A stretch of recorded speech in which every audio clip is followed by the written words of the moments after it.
Good evening. If you want to go fast, go alone. If you want to go far, go together.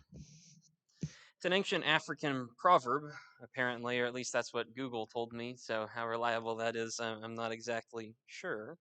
It points to a rather mature kind of truth, doesn't it? That if you want to actually be long standing in your accomplishments, if you want to accomplish something that actually lasts and that does something worthwhile over a long period of time, you're not going to do it by yourself. We know a lot of great individuals who have accomplished great things and done great deeds and such like that, but all of them are accompanied by a team working behind the scenes. Jesus himself is the greatest who's ever lived, who's ever been, who's ever done anything, and yet God and the Holy Spirit are with him. They're three in one. You can consider Jesus to have a team of 12 men backing him behind what he's doing, keeping on with his teachings. They're the ones who spread those things after his ascension from this world. If you want to go fast, yeah, you can do that by yourself. But if you want to establish something that lasts and something that matters, you need to work together. You've all seen that picture before of two different horses that pull together. If you have an individual horse, it pulls 8,000 pounds, but two horses together pull about 23,000 pounds. Two of them together do the work of three just because they're put together and working on the same harness, and it's the same picture here. When Paul is given a choice, in Ephesians chapter 4, we're going to start reading in verse 7 tonight. When Paul is given a choice in how to transition from the theoretical portion of this book into the practical portion of this book, he does so by talking about unity, by talking about working with some other people. He recognizes the fact that the work is too great for any one of us to do by ourselves. And so, he says to the church in Ephesus, there's a reason God gave you a church to be a part of and to work with and to have other people who are all aligned around the same goal and pulling together. It's going to go a lot better if you can work as a unit and as a team. And so last week, we talked about this idea. We did a part one of this section of Ephesians 4. If you weren't here, here's the brief rundown. And even if you were here, it wasn't last week, it was 2 weeks ago. It was a while ago. We talked about some basic graces that we would need for unity. In the first three verses, Paul says you need to have humility, gentleness, patience, forbearing with one another in a loving way. In so doing, you can diligently keep the unity of the Spirit in the bond of peace. There are personal graces that I need to accumulate so that I can work with other people. The second section we talked about was talking about different grounds or the foundation by which we can have unity. Verses 4 through 6, there is one body that we can all join in, one Spirit that joins us together, one hope of your calling, one Lord, one faith, one baptism, one God and Father of all. These are the bases on which we can establish a work together. We're unified on this foundation. We're unified towards the same goal of God. But what Paul's going to talk about tonight is that we're going to have different gifts. And in our different gifts, we find that we are working towards the same ends and from the same foundation, but we are working not in an identical manner.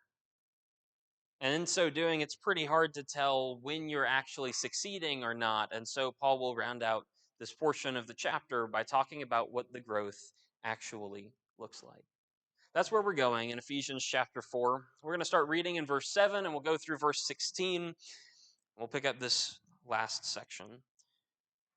Paul's just finished talking. He says there is this one body, one Spirit, one hope, one Lord, one faith, one baptism, one God and Father of all, who is over all and through all and in all. That's a corporate idea, a big group kind of idea. But then he starts verse 7 with this.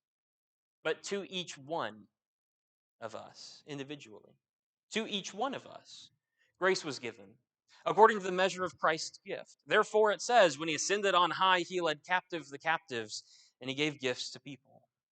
Now, this expression, he ascended, what else does it mean except that he also descended into the lower parts of the earth?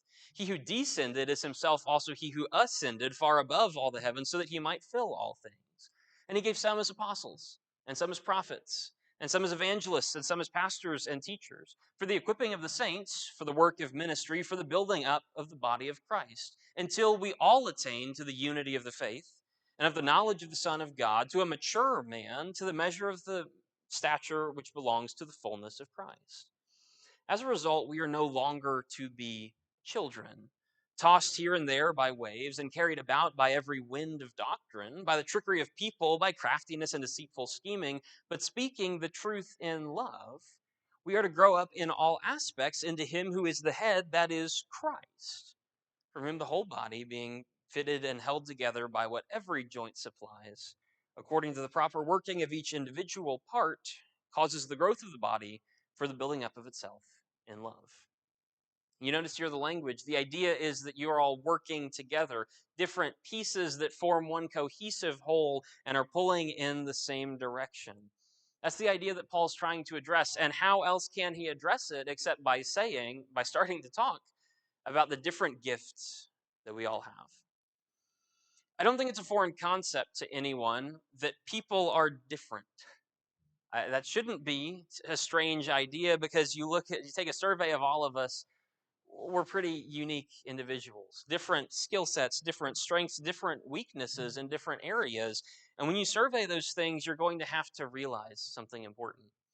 Firstly, if you're going to get unified, first we have to all get on the same page with God. But if we're going to work together, we have to all realize we're going to work differently. And that's all right.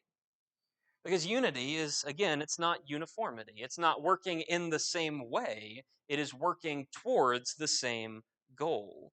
We have a shared goal. We have different actions in how we get there. Let me be very clear on what I'm saying with that. I'm not saying there are multiple ways in which you get to God and everybody can just follow their own path and get there and you're all going to be fine in the end. No. There are set laws, there are set rules and expectations for us. There is one goal, that we love the Lord our God with all our heart, soul, mind, and strength, and love our neighbor as ourselves. What I am saying is that I focus on preaching and most of you don't. And that's fine, because that's a role that I can play that some of us can't as well. Meanwhile, some of you will focus on being a good example in your workplace. I can't really do that. The only two coworkers I have know who Jesus is. We're skilled at different things. We're blessed with different opportunities, and we use those to serve God in our various ways. With that being said, Paul opens the section. He says, to each one of us, we all have different gifts that have been given, and that is called grace. To each one of us, grace was given according to the measure of Christ's gift. The first way that Paul starts out thinking about this is he backs up a little bit. He zooms out. He says, when you're thinking about the gifts that you have, firstly, you need to realize where they come from. They are the grace of God. It is not something that you earned. It is not something that you forced God into giving to you. It is not that I practice public speaking enough to be able to do this well, and so therefore God was forced to give me a position as a preacher. That's not how this works. Rather, God has given us all different gifts. God has given us all different abilities. He's given it to us freely. And then he asks that we take his goodness, his free gifts, and that we give them to other people. They are grace, not of yourselves. It's not that anyone should boast, but rather it is something that God has given you, and so you ought to give it to other people. You need to remember where the gifts came from. It's not just about the gifts themselves, rather, it's about the identity of the one who has given you all of these blessings. He notes that in verse 7. They're given to us according to the measure of Christ's gift. Christ is the giver, Christ is the one behind this. And the point that he makes is that Christ is in charge of all of these gifts. Now, there are interesting theological rabbit holes you can go down in verses 8, 9, and 10. And for the sake of being concise, I'm not really going to do that. I will just briefly mention one. Paul quotes in verse 8, he quotes from Psalm 68, specifically in verse 18, if you were to go back and look at that. When he ascended on high, he led captive the captives and he gave gifts to people. But if you flipped back in your Old Testaments and you went to Psalm 68 and verse 18, you would see that it says he received gifts from people. A lot of people make an issue about that. They say, oh, Paul didn't know what he was talking about. He misquoted the Old Testament. Maybe he's not so reliable on this. The only thing I'll say on that is that both giving and receiving are possible translations of that word. And it seems that people went back and forth and they kind of debated which meaning was there. Either way, whether it's Jesus gave gifts or whether he received gifts, what's the picture? He ascended on high. He ascended into heaven. He led captive a group of captives and either gave gifts to them, that he was in charge of the gifts, or he received gifts from them, that he was in charge of them. Either way, it's the same point, using slightly different words, and you can use whichever you prefer. You come out to the same end. That Christ is in charge of the various gifts, whether he was given them from people or he gives them to people. He is in charge of distributing them. And he does so according to his plan. The other note that Paul makes is that this term ascension, what's the idea of Christ's ascension? Well, he ascended into heaven. Didn't he start in heaven? Yes, we know that from, Genesis 1, God was in heaven. John chapter 1, the Word was with God. So Jesus was also in heaven. How did he then ascend into heaven? That implies that he descended onto earth. And so just like Philippians 2, in which Paul says Jesus did not regard equality with God as a thing to be grasped, but instead he set himself aside and he came down to earth to reveal God to us. So too is that same idea here. That Jesus descended into the earth, even the lower parts of the earth, so that he might ascend and bring captive a group of captives. In other words, freeing captives to be captive to him. From other places in the Bible, Paul talks about you can either be captive to righteousness or to evil, to God or to Satan. Christ came down to earth. He freed many captives from Satan, and he made them slaves to righteousness. He has taken them up into the heavenly places, where he is now seated, as we looked at in chapter 1. And from his seat, he dispenses gifts to those who follow him, gifts that make us capable of working for God. And so that takes us to verse 11. And in verse 11, he lays out the substance of some of these gifts, which we would summarize as varied. When you look at the gifts that he actually gives in verse 11, it's 4 or 5 categories, depending on how you count it: apostles, prophets, evangelists, pastors, teachers. Whether you include teachers with pastors or you make them a separate category, it makes the same point. So again, I don't really have a strong opinion on either of those. The point is that Jesus has this whole slew of abilities that he can give out to different people. And the point is that teaching is important to the work of unity. This is not a complete list of every gift that God could ever give. This is not a complete list of everything that God could ever do for someone or for someone of his followers. Rather, this is an example list dealing with some teaching, because teaching, the foundation, is important that for us to all get unified on. If no one clarifies the grounds of our unity, how can we get together and work together? And so teaching is particularly relevant for this passage. Thus, Paul focuses all his efforts on those. And what are these teachers? What are these roles that he's handed out? Well, he's picked a few of them: apostles, prophets, evangelists, and pastors. An odd collection, to be sure. Think about the things that he's saying. Some apostles. What does he mean by apostles? What are apostles? Well, they are those who are handpicked by Jesus to be his official witnesses, as it were.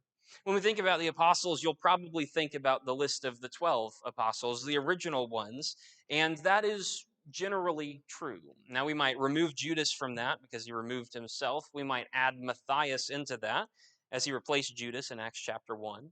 And maybe you might go further and make a couple modifications on that list. James, the brother of Jesus, seems to be an apostle from a mention in Galatians chapter 1. although that could be debated. Paul and Barnabas may be apostles from their calling out by the Holy Spirit in Acts chapter 13. At least Paul uses the label of apostle all the time, and we're pretty sure on that one. So whether or not you include Barnabas on that, again, I'm not particularly fussed. What it is this is a limited group of people who saw Jesus work, who witnessed the things that he did, the words that he said, the claims that he made, and they witnessed to who he was. These are the guys who formed the majority of the New Testament. Their words are the things that got written down as the official revelation. These are the witnesses to Jesus. And so we ask, do we have apostles today? And we say, yes.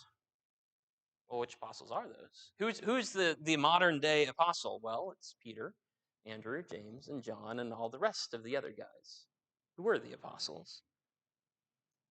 We don't have living apostles today.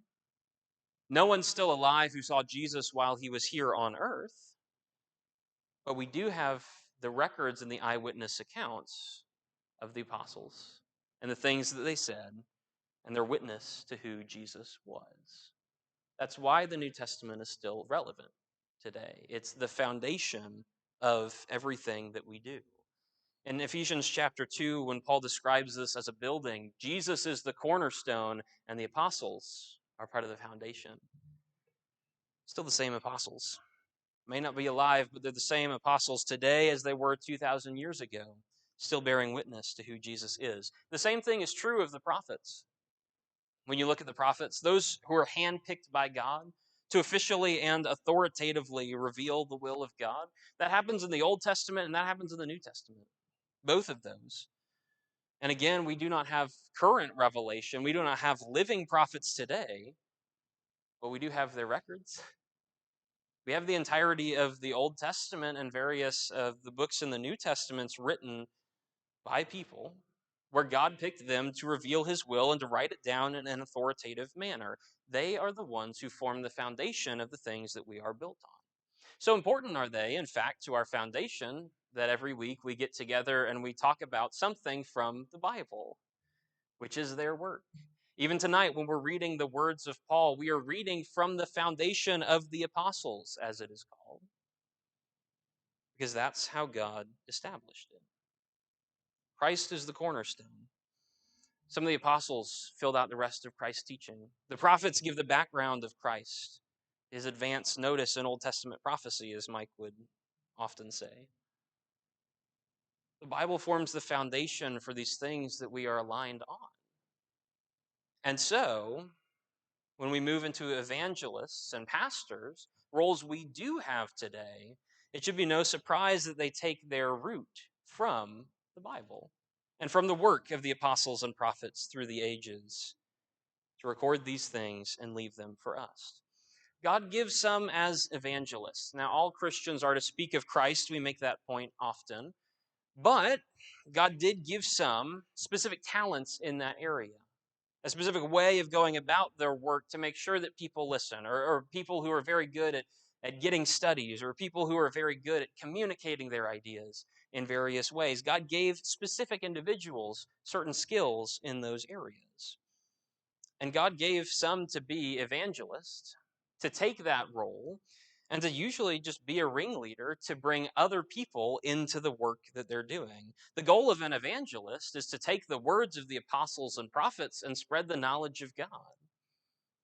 Not something we can do by ourselves. It's something we do with the church and taking these members in the church and going outside and working together to bring a further knowledge of God. He gave some to be evangelists. It's an important role. And he gives some to be pastors and teachers. Pastor, as you probably know, is not the word for preacher. It is the word for shepherd or overseer or elder.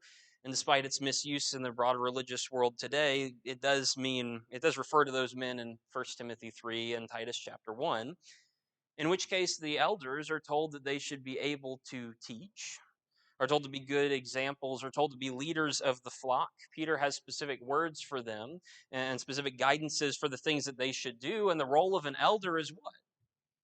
Is to bring people to Christ. inside the church being guides in here so that they can help struggling members to really pull together and be Christians, but also going outside to be teachers, to be good influences on the world out there that they might point others to Christ. That is the purpose of the eldership.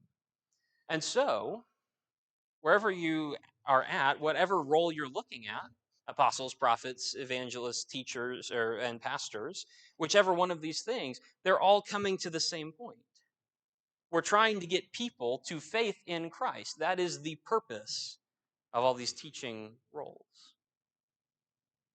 It's a unity of goal, not a unity of means, but a unity in our aims.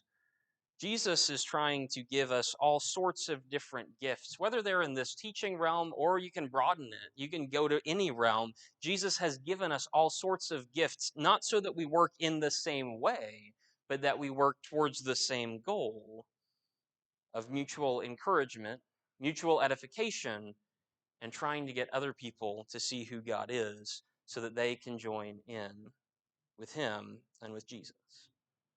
That's the point of all of these different gifts that He's given. That's the point of all of these different roles that we play. You see that exemplified in verse 12. As you get into verse 12, you see Paul lay out the purpose of these things clearly. And for all of them, it is just service in these various ways. The goal of this is unity. How is unity accomplished? It's accomplished by people who are stepping up in these various roles, in these ones and others, in order to serve other people.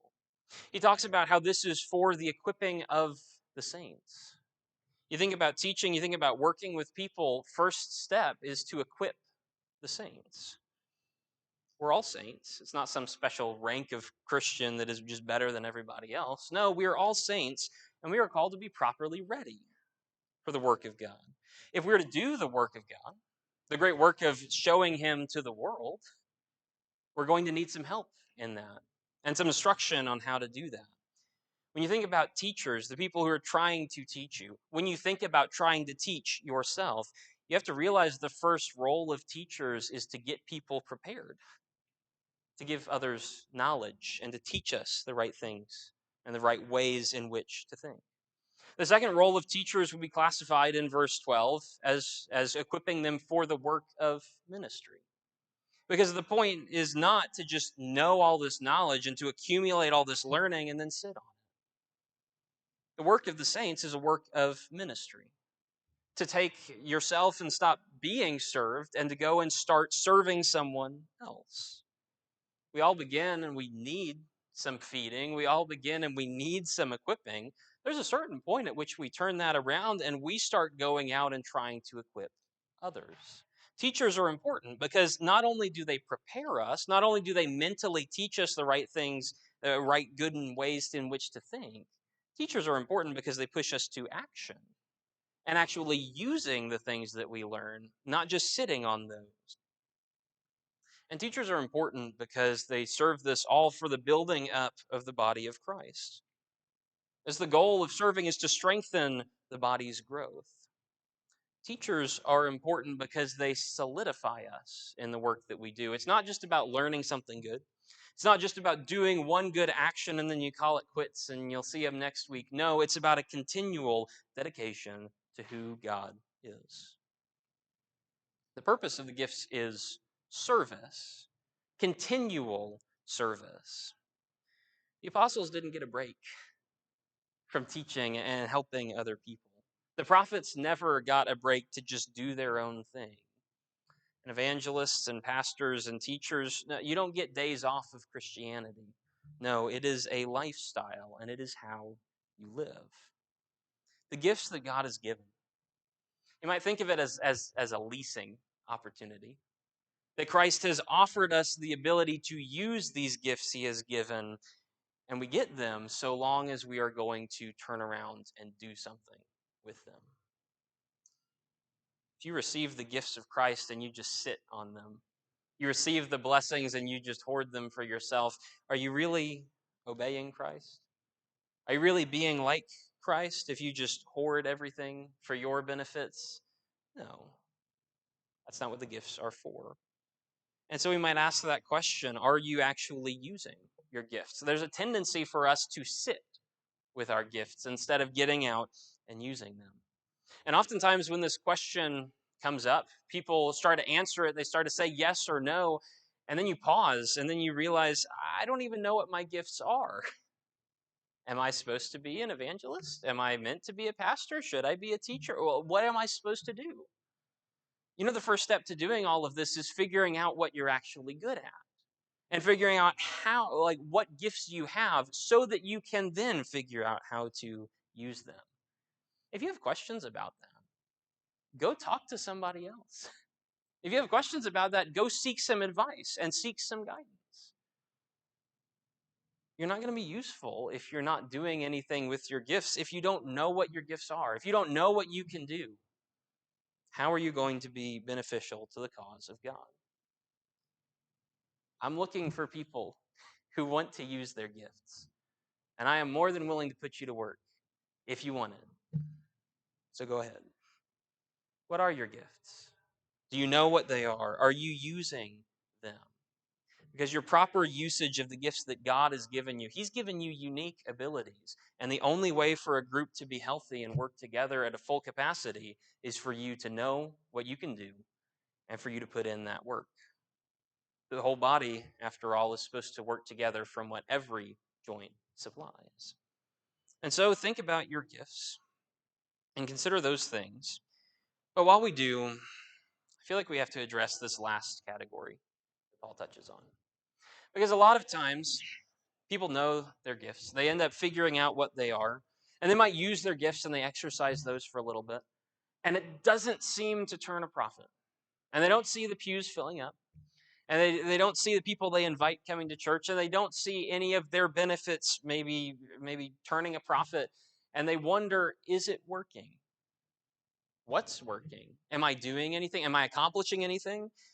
And we get discouraged and we quit. Paul gives us a chart by which we can actually measure what we're doing. Are we growing? Are we being effective? Are we benefiting from this? And the goal, as he says in verse 13, as he'll ultimately end up at is the goal is maturity. That's the point of all of these gifts.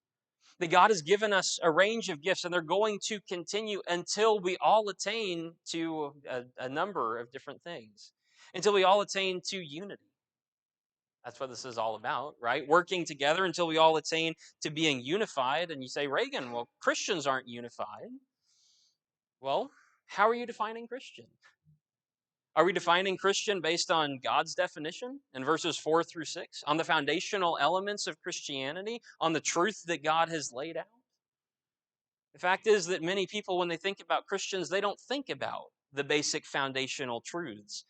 One of the purpose of our gifts is to help to align people with God's truth, to take them from a place of not understanding unity and to take them to a place of understanding what that's built on. And so when you're thinking about your gifts, maybe you can help align people with the truth of God. What else are we supposed to do? The gifts exist until we all attain to a knowledge of the Son of God. The fact is, we're supposed to be using our gifts to learn who Jesus is. There are a lot of people out there in the world who don't know who Jesus is. Our gifts are supposed to be used to educate them in who Jesus is. The vast majority of the Bible classes that we teach are just straight from the Gospels telling people who Jesus is. But might I suggest that that is true about the world not knowing who Jesus is? And oftentimes that's true in different churches, isn't it? The people are familiar with the name of Jesus and they can name a few of the miracles that he's done, but they don't actually believe him to the extent that they turn around and give their lives to him. They don't believe him to the extent that they actually spend time with him in prayer. They don't believe him to the extent that they actually go and work for him. They have a nominal belief in who Jesus is, but they don't actually truly know him. Maybe you have a gift in helping people understand who Jesus is. Maybe that's a way you can exercise the gifts that God has given you. And these things are going to remain until we all reach maturity or completion or perfection or being whole or whatever equivalent word you want to throw in there. He describes it at the end of verse 13. as attaining to the measure of the stature which belongs to the fullness of Christ. In other words, being like Christ. The point of having Christ's gift are to use Christ's gift to help other people be more like him. That's why he gave them. Is so that we learn to be more like him and so that we help educate other people in being more like him. All these gifts that Christ has given are given in different proportions and in different forms to different people so that we all have different perspectives so that we can come together and complement each other in the work, so that we can come together and bring these different perspectives in the work so that we can refine each other. As iron sharpens iron, so one man sharpens another. That's an old proverb. Knowing the truth of God, that's the starting point from which all of these things come. And so God's given us teachers to establish that truth so that we can unify and actually work towards God. So, how does that actually manifest itself? How do you see growth? At the end of the day, what does this come down to? How do I know if I'm being effective or not? How do I know if we are growing, if I'm growing individually? If we're growing as a church here, how do I know? Is it the attendance on the board? If that goes up, does that mean we're growing? Is that the measure that we're going for, or is it something else? What am I looking for? I would suggest to you that in verses 14, 15, and 16, Paul lays out three different qualifications, three different examples of growth happening. You want to see growth? You want to know what growth is? You want to know what growth looks like? Verse 14, as a result, we are no longer to be children, tossed to and fro by waves and carried about by every wind of doctrine. You want to know the first way you can see growth is, firstly, you need to learn the truth. You have two options. You can be founded on the rock that is the truth of God, or you can be unstable, unsure of where you're going, unsure of what you believe and who you believe and how to even determine truth. And so every new idea that comes at you, you pursue it, and every new idea, you give it a hearing and you follow that for a bit, and then you follow this new fangled contraption and get yourself nowhere because you're never founded. You never had a foundation. You never knew the truth. Too many people fail to seek the truth, and they don't grow because of it. If you want to grow, you got to learn the truth. Secondly, you then have to turn and speak the truth. Speak the truth in love. Isn't that the command in verse 15? And we focus on that command a lot. We call it out, but we don't really give it the attention it deserves. God did give some people special teaching abilities, absolutely. But anyone can defend the truth and step up for what's right. A step of maturity, a step of growth is when it's not just about learning and mentally absorbing the knowledge, but when you actually step up and say something in defense. When you actually advocate for God instead of just letting it go. Not everyone's going to speak in the same format. Not everybody's going to speak from this pulpit. But we can't all seek the same goal to speak truth. That means you have to say something. That means you have to say something that is correct, and you have to do it in a loving way. That means to do it with the other's best interest at heart. When we fail to speak, when we speak and are just wrong, or when we speak to tear someone down, we are not showing maturity or growth. And the third thing, it's not just learn, it's not just speak. I would urge you to go out and live the truth. You see this language that we're to grow up into all aspects into him who is the head, even Christ, from whom the whole body is joined and is fitted and held together by what every joint supplies according to the proper working of each individual part. This is not a Sunday kind of thing. This is a lifestyle. Grow up into Christ, become a part of the body. It's not enough to just say some good things. If you don't back that up with good actions, we call that hypocrisy. That does not benefit you. It's not enough to do good. It's not enough to just say good. You have to actually be good. And so we could leave it there, right? Those are the ideas. Those are the things you're supposed to nod along with and say amen to, and that's the lesson. But I have to just push this a little bit further and a little bit uncomfortable. Are you growing? when these are the qualifications God has set for growth, when these are the ways that Paul says you can judge whether you're growing as a group or individually, are you attaining those? We say we learn the truth. What do we mean by that? Do we dedicate our time to learn of God, or do we not? Too often, it's easy for me. I can skim over a Bible reading and, oh, I might mention this in a Wednesday night talk, and then I move on. And I don't dedicate any time to actually learning of God. There are many people across this nation who come into church, they check in on a Sunday morning, they hear one sermon, and they think that's great, and they're very encouraged, and then they leave and hear another sermon the next week. Is that enough? Is that truly learning of God? Is that mature? Is that a way to grow? Or is that just subsisting off of something much lesser? I would suggest it's not enough to just hear a sermon or hear two sermons or hear two sermons and even two Bible classes. Are you pursuing God on Monday when you're not called in to come worship with the group? Are you pursuing Him on Tuesday when the work starts to get busy? Are you pursuing Him on Thursday evening when you're really tired and just ready to be done? Or Friday when you get off of work and things just slip your mind? Or Saturday, our day of rest, where we can go and do whatever we want to? Are we actually learning? Or do we just let that slip? If you are actually learning, do you ever spend time actually speaking the truth and giving God's wisdom out to other people? Or does it just kind of stay on the inside? Too often it is so easy for us. We're asked for advice from people in the world or from other Christians, and our advice is, well, I think that this, or here's my opinion, and you give it to them. Do you bring in the words of God? Do you say, well, this is a passage that God has given us, and here is how I would apply that? Is that part of your advising? Or do we just forget to talk about God? If we forget to speak His truth, are we growing like we ought to be? Do we live His truth? Are you actually putting in the effort to work with others to become a part of the body or not? Is that just something that kind of slips our mind because it's easy and it's simple right now, and we're not having active conflicts, and so it's okay, and so we do not pursue full truth. We do not pursue unity. Instead, we just kind of let it sit. We're doing that.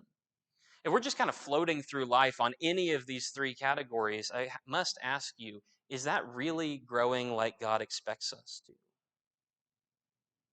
He's called us to growth. He's called us to grow together. He's called us to reach out to the world outside, to bring them in to grow with us. And if we are not growing, if we are not working ourselves to do these things, then how can we call others into an area where nothing is happening? When we do these things, we grow. When we do these things together, we grow. When we seek knowledge, not just in these walls here, but personally, we can bring that knowledge together and then grow together and work together. When we speak the truth, not just within these walls, but outside, when we get practice in doing that, we come together and we grow together. If we can do these things, we will grow. And there will be more attendance on the board up there, and there will be fuller pews, and there will be all of those benefits, but that's not really the point. The point is that we grow towards God. The point is that we become more like Christ. And the point is that we take our gifts and we use them for the benefit of others. If you want to grow as a church, you're going to need to unify, to get together on these things, to work together in all these different ways. And if you want to unify and work together, you're going to have to find your individual talents, find a place in the whole where you can use them to benefit others and to build up the group as a whole. Are we pursuing that? Are you pursuing that? Or does it kind of just slip our minds as we go throughout our day-to-day lives and we don't take the proper focus to come back in and hone in on the things of God? God is building a masterpiece, if you will.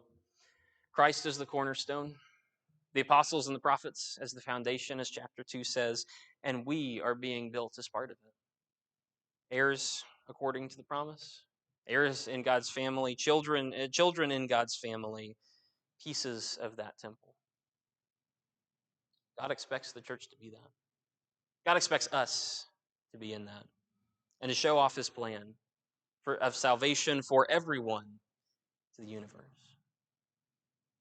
When he says at the beginning of verse 1 of chapter 4, I urge you to walk worthy of the calling with which you have been called. That's what he's talking about. A dedication to God, not just inside the walls of the building, but outside and everywhere, and a change in our lives. When we talk about discipleship, we're not talking about a mental adherence to Jesus's rules, and Jesus said, be nice, and so I'm going to be nice. We're talking about a radical change of lifestyle in the way you think, in the way you talk, in the way you live. That's what we're trying to do, because that's what God has called us to. That's the calling he has, and that's the calling he gives out even today, to join in his efforts, to join in the church, and to be part of the great work that he's doing. Are you pulling your weight? Are you doing what you ought to be part of this body and to make it function?